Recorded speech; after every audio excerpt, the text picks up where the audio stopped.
Assalamualaikum sahabat Ridho Ilahi Channel yang dimuliakan Allah Subhanahu wa Ta'ala. Berikut 4 kejadian luar biasa saat lahirnya baginda Rasulullah. Lahirnya Nabi Muhammad telah mengguncang dunia.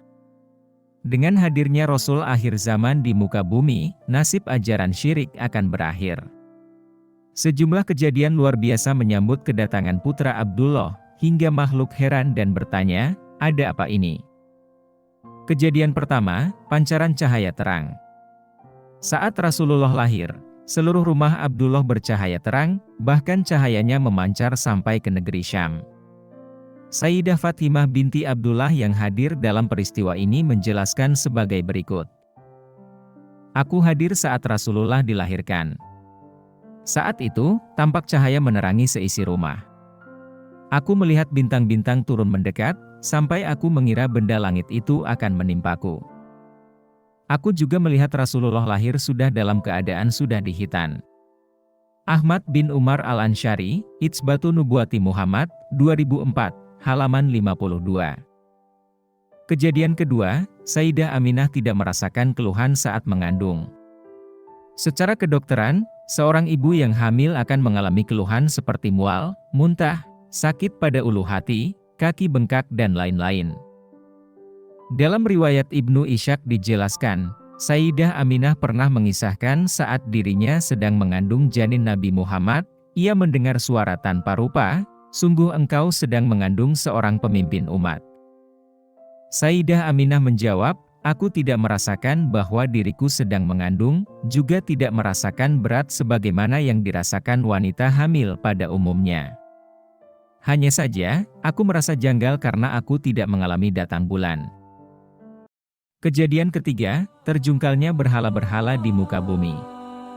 Salah satu kejadian luar biasa bertepatan dengan lahirnya Rasulullah adalah berhala-berhala di muka bumi berjatuhan. Hal ini menjadi tanda bahwa kehadiran baginda Rasulullah SAW di dunia memiliki misi untuk mengakhiri kemusyrikan. Imam Al-Bushiri dalam Qasidah Burdahnya menyampaikan, yang artinya, setelah orang-orang kafir melihat bintang-bintang di ufuk berjatuhan, berhala-berhala di muka bumi kemudian terjungkal. Syair di atas menjelaskan bahwa saat Rasulullah SAW lahir, iblis tidak bisa lagi mencuri dengar di langit karena aksesnya sudah tertutup. Ketika iblis ingin mencoba mencuri dengar, mereka akan dilempari dengan bintang. Bersamaan dengan peristiwa ini, berhala-berhala di muka bumi juga terjatuh atau terjungkal. Kendati orang-orang kafir menyaksikan ini semua, mereka masih saja tidak mau beriman kepada Allah Subhanahu wa Ta'ala. Diambil dalam kitab An-Nafahatushi Saziliyah fi Syarhil Burdatil Bushiriyah tahun 2005, halaman 455 sampai halaman 456. Selain jatuhnya atau tumbangnya berhala, sejumlah simbol kehancuran ajaran musyrik juga terjadi seperti matinya atau padamnya api sesembahan umat Majusi yang selama 1000 tahun tidak pernah padam, runtuhnya tempat ibadah orang kafir, dan sebagainya. Peristiwa keempat, yakni gemparkan umat Yahudi.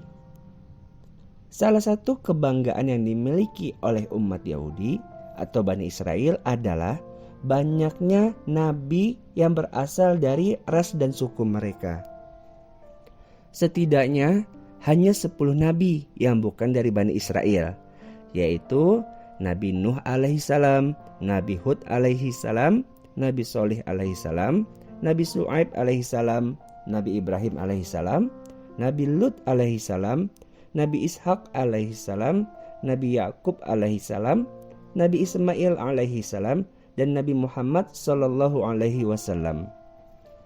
Hal ini dijelaskan oleh Sayyidina Ibnu Abbas radhiyallahu anhu menegaskan, yang artinya seluruh nabi berasal dari Bani Israel kecuali 10, yakni Nabi Nuh, Nabi Hud, Nabi Soleh, Nabi Su'aib, Nabi Ibrahim, Nabi Lut, Nabi Ishak, Nabi Yakub, Nabi Ismail, dan Nabi Muhammad SAW.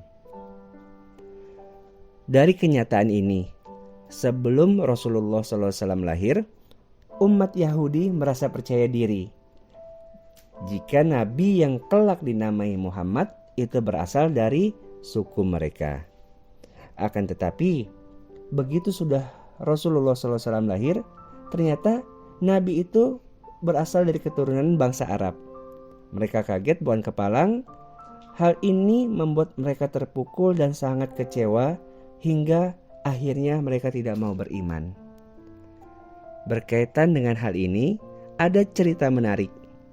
Sekali waktu saat malam kelahiran baginda Nabi Muhammad SAW, ada seorang Yahudi yang mendatangi rumah Sayyidah Aminah untuk memastikan.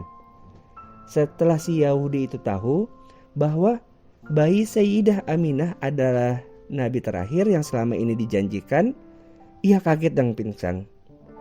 Setelah siuman, ia berkata, "Celaka, hilang sudah kenabian dari Bani Israel." Demikianlah kisah ini.